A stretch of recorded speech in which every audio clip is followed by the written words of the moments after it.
You like my Baymax mug? It's a Bay mug. This is a Faz mug.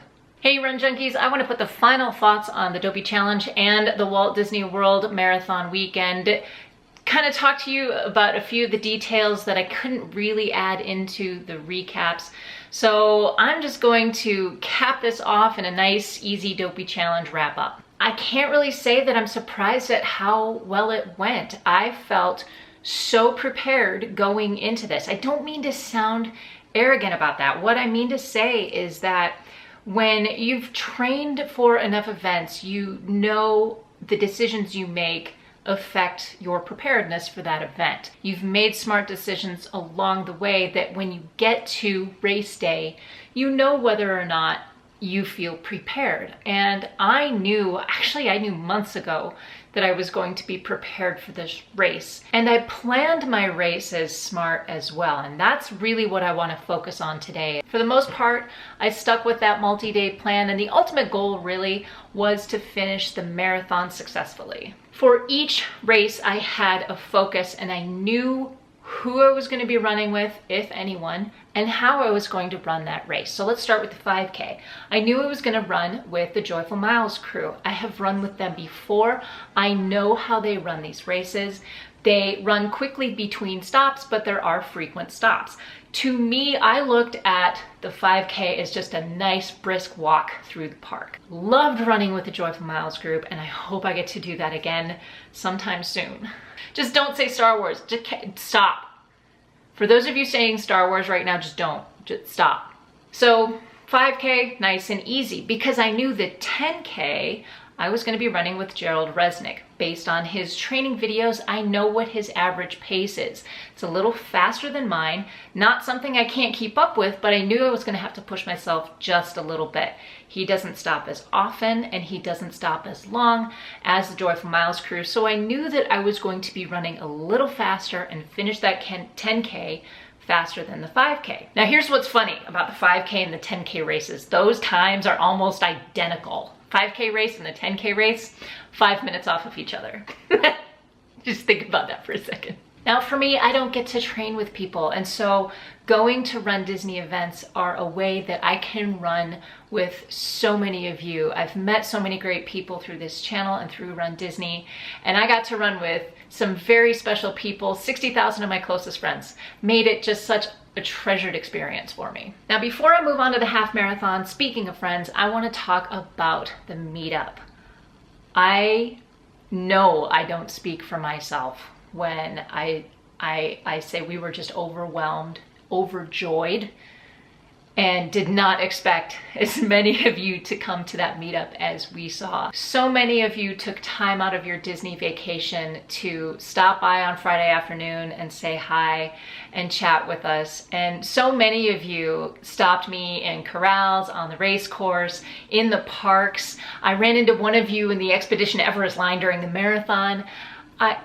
I'm overwhelmed and humbled by how many of you said hello. So thank you very much. I now have faces that go with names, which makes this whole process so much more fun. But now I want to get back into the half marathon. If you were following this channel before the Dopey Challenge, you probably heard me say that I got plugged into Corral D. If you look at the way Run Disney laid out their corrals, I was on the very back end of Corral D in that timing. Well, Run Disney, when I got my bib, it actually said Corral E. So they pushed me back, and I didn't bring it up with Run Disney. I just, you know what? I do not want to wait in another line and talk to Run Relations. I'm not going to deal with it. I did deal with it later after the half marathon. My race plan, I was going to run with Joyful Miles again. I was going to take my time. So I put myself at the front of Corral E, and I sprinted. I raced the first 5K in order to catch up with the Joyful Miles group. And I ended up not only catching up to them, but somewhere along the way, I passed them. Okay, so I'm spending the first half of the half marathon just looking for people. I wasn't enjoying myself. The plan was to take it easy and to run with friends. That wasn't happening. I had to change my plan on the fly, and I didn't make a smart decision. At mile 7, I ran into one of you, Jen. Thank you so much for chatting with me for a few minutes as I tried to figure out what the heck I was gonna do with the rest of my half marathon.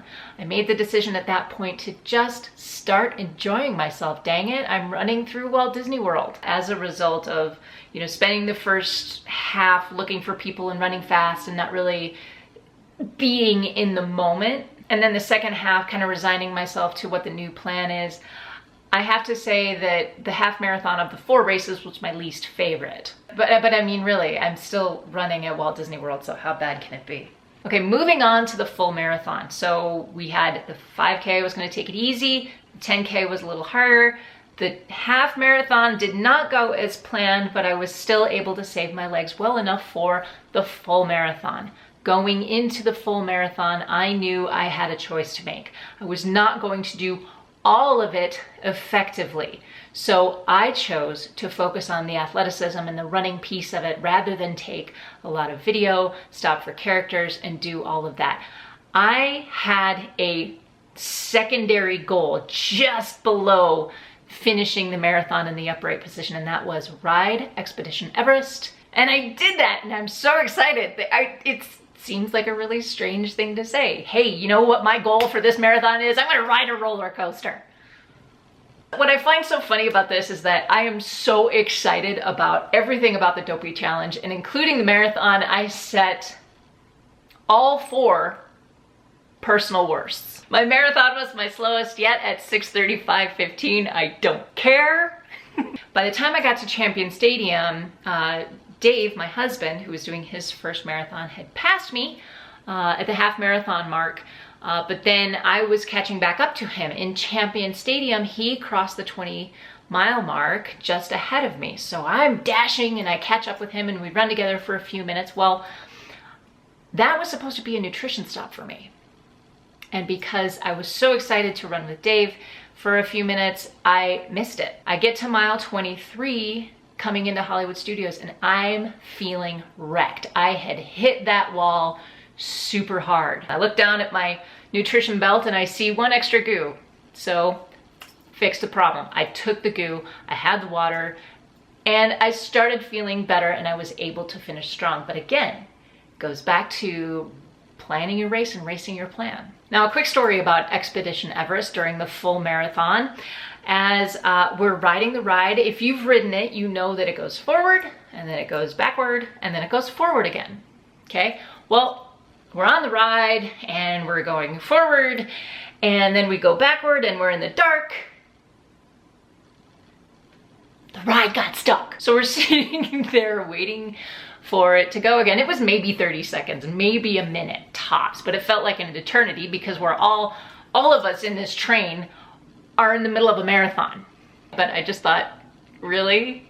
In the middle of a marathon, this is what happens? I'm not hiking down Everest. So one of the things you may not have known about this particular trip for us is that it was also our honeymoon. So we finished the Dopey Challenge, Dave finished his first marathon, and we were celebrating our marriage. So it was nice to go through the parks and enjoy all of the parks in Walt Disney World in that whole week as a couple without my 10-year-old. I got to be in the parks in my happy place with my new husband, and it truly was a very special trip. Lastly, guys, I am thrilled and I want to thank you because we hit 1,000 subscribers on this channel. So thank you guys so much for all the support you've shown me in the last couple of years, and I hope you continue to stick around because we have a lot more to encounter on this journey together. But now I want to share with you some of my favorite non-race moments during our Walt Disney World Marathon and honeymoon Disney trip. Thank you so much for watching. Go find your awesome. Until next time, happy running.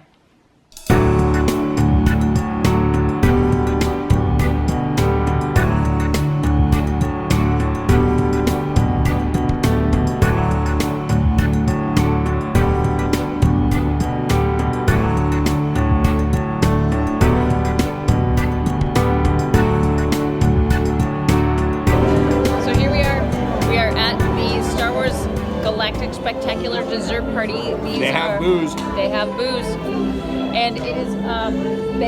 They do have more than dessert. So we have, cheese and food platters.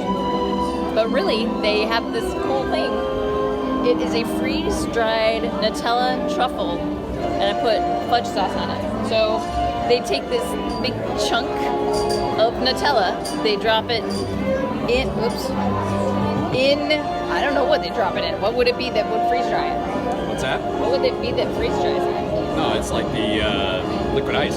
Okay. It's So like nitrogen.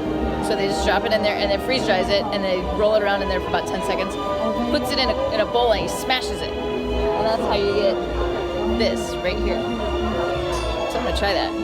But we get to sit inside nice and warm. Then we get special seating for the Star Wars Fireworks Spectacular. That's what we're gonna do. You must be getting tired because I'm pretty sure liquid ice is water. Just saying. In case I can correct myself later. I didn't catch that either. The cool thing is the swag. We get Phas mugs. Yes, they are Captain Phasma mugs. 1977, a triumphant year in screen history. I built that. Look, I built that. I built that out of Lego. It's a little bigger in person. And those aren't real bricks. Oh, there it is.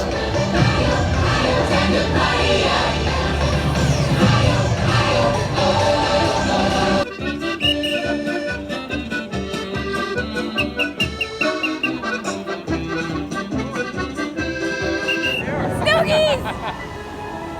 They got snogies. There's snogies everywhere! Is that marshmallow? Oh. Uh-oh. Uh-oh. Gotta get there. Yep. Yay! I love it. Nice. Very good.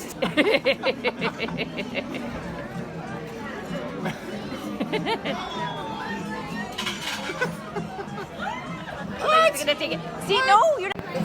Ah, no. You can't eat them! If you eat it, you gotta run it. Yeah, you have to run for it. No. I'll give you a hug.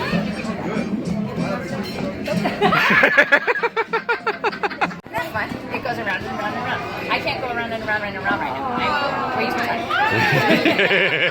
I don't want to jump because it's going to make a loud noise. Right? I am in nerd heaven. We have the Marvel store. We had Star Wars next door. This is like nerd heaven. I could spend all day here and I could buy all the things. So we were just in nerd heaven, right? We went, which is also known as the Marvel super secret agent something, SHIELD headquarters. And they had this fun little photo opportunity that you could get your face imposed in any one of the superhero pictures because it is our honeymoon. Yeah, we've never looked so good. The color correction, it's like I want them to just take pictures of me all the time. Just follow me around and make the color correction and then everything is great. This is fantastic. So this is our honeymoon, the official honeymoon portrait. I married Agent 13. I married Captain America. Who got the better end of this deal? Hit the button. Hit the big red button. Push the button, Frank. Push the. Oh my God!